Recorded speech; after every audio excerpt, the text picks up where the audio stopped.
사랑의 샘 평화의 소리 KCR 11시 종합뉴스 365 헬스 마이랑이 베이로 변호사 윤영준 다이나스픽 JP 에듀케이션 EL 디자인 전망 좋은 창 JM필로 이완상 변호사 공동 제공입니다. 뉴질랜드 뉴스입니다.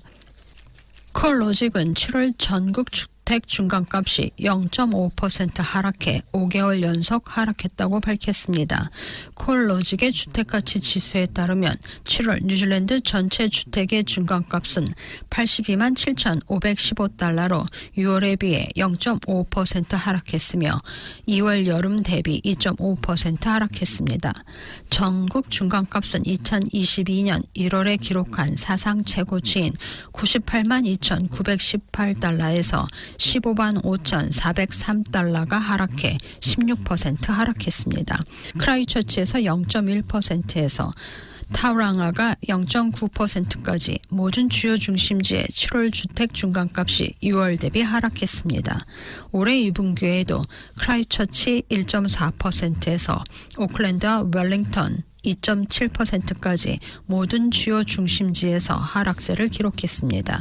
콜로직의 수석 부동산 경제학자 켈빈 데이브스는 경제 성장이 둔화되고 실업률이 증가하면서 고용된 사람들에게도 영향을 미치는 환경에서 주택시장이 이를 반영할 것으로 예상하는 것은 당연한 일이라고 말했습니다. 또한 시장에 나와 있는 매물 재고가 수년 만에 최고치를 유지하고 있어 은행으로부터 신용 승인을 받은 구매자가 거래 협상과 가격 합의에 있어 유리한 고지를 점하고 있다고 설명했습니다. 주택가격이 5개월 연속 하락했지만 금리가 인하되기 전까지는 저렴한 가격이 주택 재고를 변화시키지 않을 것으로 예상됩니다. 콜로직의 최신 주택 가치 지수에 따르면 7월에는 0.5% 하락해 2월에 정점 대비 총 하락률이 2.5%로 떨어졌습니다.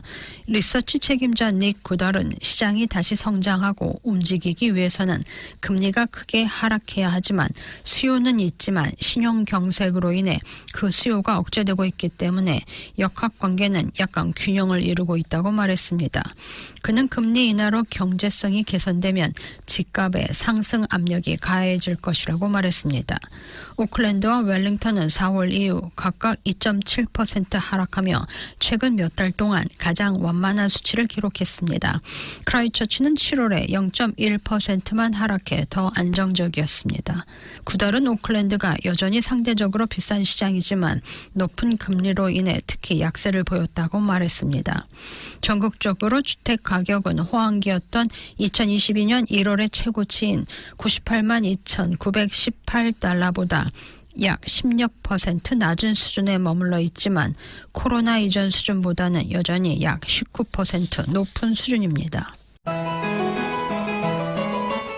자신감이 생기는 영어 공부, 무료로 영어를 배워보세요. 다이나스픽, 한국어 문의는 027-225-1239로 하시면 됩니다. 감사합니다. 새로운 데이터에 따르면 오클랜드의 기업들이 현재 경기 침체에 직격탄을 맞고 있는 것으로 나타났습니다. 센트릭스 데이터에 따르면 모든 지역에서 사업체 청산 건수가 증가하고 있지만 오클랜드 경우 올해 2분기에 383건으로 웰링턴 56건, 북섬 나머지 지역의 118건, 캔터베리 51건에 비해 가장 급격하게 증가하고 있습니다. 이는 오클랜드 사업체 1000개당 약 1.8개가 폐업한 것으로 웰링턴의 1000개당 1개 미만의 폐업률을 훨씬 앞서는 수치입니다.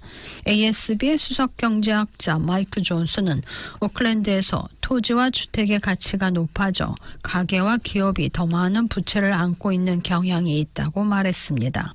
그는 상황이 진정되기 전까지 기업들은 아마도 6개월 정도 더 지독한 침체기를 겪을 것이라고 말했습니다.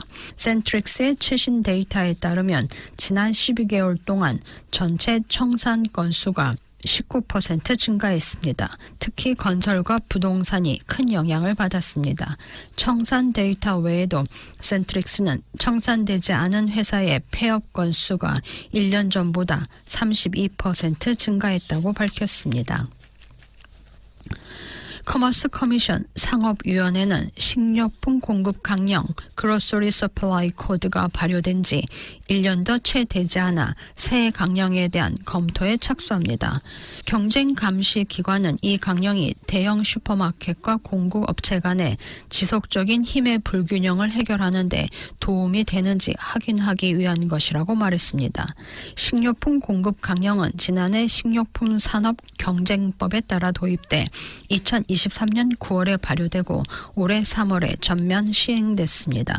이 강령은 뉴질랜드 식료품 소매업에 대한 위원회의 2022년 시장조사에서 소매업체가 비용, 위험 및 불확실성을 공급업체에 전가할 수 있는 경쟁 상태가 존재하는 결론에 따라 시작됐습니다.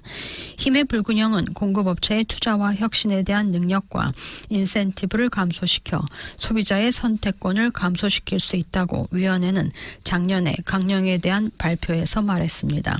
위원회는 강령 검토가 강령이 의도한 대로 작동하고 지속적으로 효과적인지 확인하는 데 매우 중요하다고 말했습니다. 피에르 반 히르덴 식료품위원회 회장은 보도자료에서 식료품 부분의 기존 권력 불균형을 해결하기 위해 강령이 충분한 역할을 하고 있는지에 대한 우려를 인지하고 있다고 말했습니다. 최근 중앙은행 통계에 따르면 모기지 보유자들이 연말 금리 인하를 기대하면서 부실주택 대출의 총액이 약 19억 달러에 달하고 있습니다. 최근 중앙은행의 자산 건전성 지표에 따르면 부실주택 대출의 가치가 평준화됐습니다. 이 수치에 따르면 6월 현재 총 19억 400만 달러의 주택 대출, 즉 대출 총액의 약 0.5%가 부실 상태로 나타났습니다. 이는 실제로 5월에 19억 1,100만 달러에서 감소한 수치며 그 수치는 4월에 19억 100만 달러에서 단지 1,000만 달러 증가한 것이었습니다. 따라서 6월 분기에는 부실주택 대출 수치가 거의 변동이 없었다는 뜻인데 특히 올해 초 은행들이 올해 말까지 부실 대출이 전체 대출의 0.7%에 달할 것으로 예상했기 때문에 상당히 놀라운 결과입니다.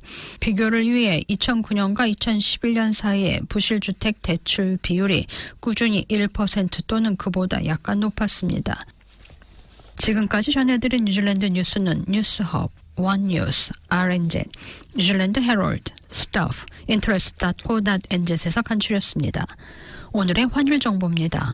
뉴질랜드 달러와 대비 원화의 기준 환율은 815원 13전, 한국에서 보낼 때 831원 18전, 한국에서 받을 때 799원 08전입니다.